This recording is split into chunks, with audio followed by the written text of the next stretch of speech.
All right, we're going to take two on this, and this time I'm going to remember to share my desktop. Okay, so sorry about that. Last time that we were doing Bash, I forgot to mention how to move, rename, and copy files, so that's what we're going to go over right now. If you're watching this live, be sure to check the description so that you can subscribe to the edited reposts and see the other videos. So I've got one channel, my personal channels, where I do the live stuff just because technically it's simpler. Then I edit out this front part, and then we put it on the other channel, Imperial We, just me. All right. So with that out of the way, let me go ahead and make sure that I do my other things I need to do here before we get started. I'm going to go ahead and clap in case there's any audio video sync issues and I need to edit that, and then we will get started. All right. So here we go. Well, hello, and thanks for joining in. In the last Bash video, I forgot to talk about moving, renaming, and copying files, and so we're going to do that right now. Also, I want to let you know, let me retry on that. Sorry, guys. Well, hello, and welcome back. Brain fart. All right, this is the last time, I promise. Well, hello, and welcome back. In the last Bash video, I forgot to mention how to move, rename, and copy files. So we're going to do that right now. And if at any point in this video you have that aha moment where something clicks for you, please go ahead and give it a thumbs up. With that out of the way, let's go ahead and get started. So I have here my desktop shared. Thank goodness. I'm having to re-record this because I just forgot that. And we have our directories and files from last time. So I've got those up here.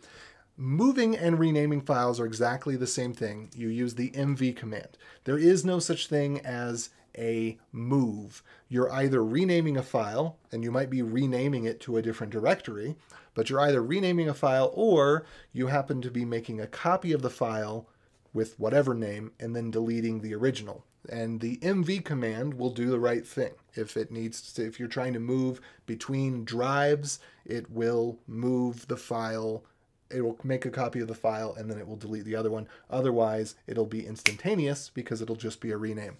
So I'll go ahead and show this to you.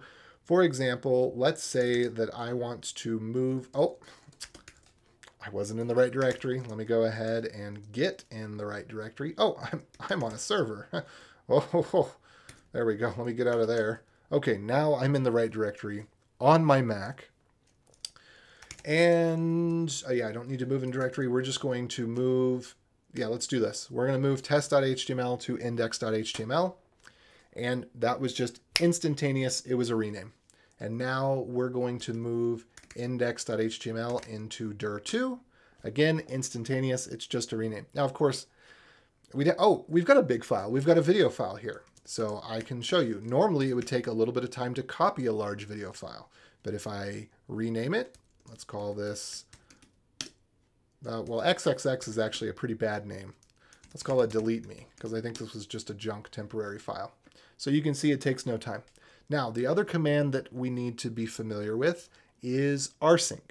Rsync is how you copy files and directories. Now, some people tell you to use some other commands. There's two other commands in particular, which I'm not going to mention because they're bad and you shouldn't use them because they can do bad things. And I'm not going to explain that because that's not the purpose of this video. What I am going to explain is the correct way that will always work and always perform the proper behavior and not ever mess up your directories, which is rsync.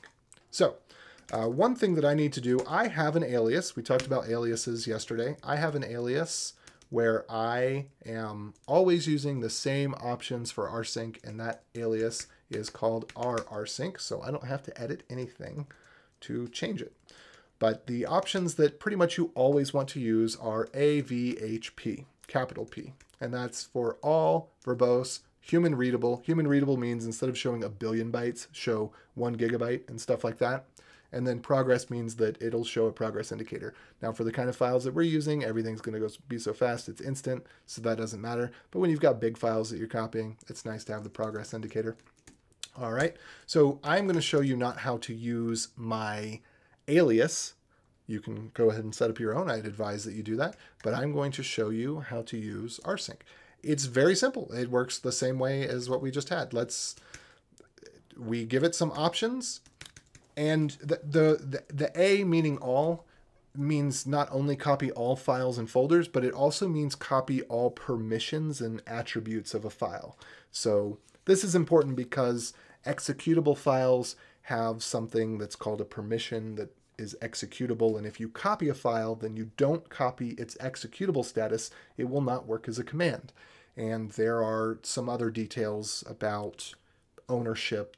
There's a system user, there's a home user. So my username, if I type who am I, you can see that my user is AJ. So when I copy files, I want them to copy with the correct permissions. So this is a thing you'll get into later. You don't need to worry about it too much right now, but it is important to note. So what was I going to do? I was going to copy test.md into index.md. And I have this up here so that you can watch along and you can see things move in the Finder window as we go. And so that was that. And you can see there's a bunch of output here. It's really too much for a single copy of a file. So I might just want to do, for example, just A. Oh, apparently that tells me more than I thought it would as well. Okay. Oh, you know what? I wonder. Let me Control K here. I may have actually had a bad alias set up before. No. I didn't realize that it always showed this much information without including the -v, but it does. Anyway, that's not that important.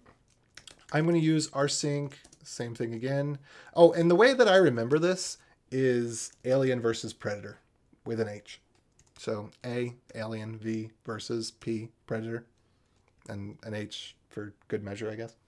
So, and rsync stands for remote sync. R as in remote, sync as in synchronize, because this is not only for copying local files and folders, but also remote files and folders. And we'll get into that in just a second. So I'm going to go ahead and make a copy of dir2, and we are going to call it dir1. And it is critically important. You must remember this. Put this down in your notes at just.github.com, which is where I hope you've been keeping your notes up to this point. We deleted previously our dir1, so I'm making a copy of it again. The critically important thing to remember is that you must end directories with a /. This is critical, because if you don't, then you get strange behavior where you get alternate copies of directories that you didn't intend to get, which I'll show in just a second. So here we have dir1 and dir2, and they are now identical. The timestamps are identical. Everything about these is identical because we used those particular options or flags, however you want to call them. If I get rid of the slashes and I run this command again, look what happens. I'm going to hit Command K to clear my screen there. Now it copied dir2 into dir1. So let's go ahead and get rid of that, and let's run the command again. Now we have dir1, and inside it has dir2. So that is not what we intended to do. So that is why we need to put the / at the end. It's kind of a weird thing, but it's easy enough to remember. When it's directory, you end it in a / because directories end in slashes anyway. That's just the way things are. Okay, so we did moving, renaming, copying, and we need to do, of course, the remote copy. So I'm going to show you here, if I want to copy my dir1 to my remote server, which I don't remember if that's actually the next video in this playlist, but we're going to do this here anyway. It is beyondcode.duckdns.org is my server, and we want to put this in as, say, dir1.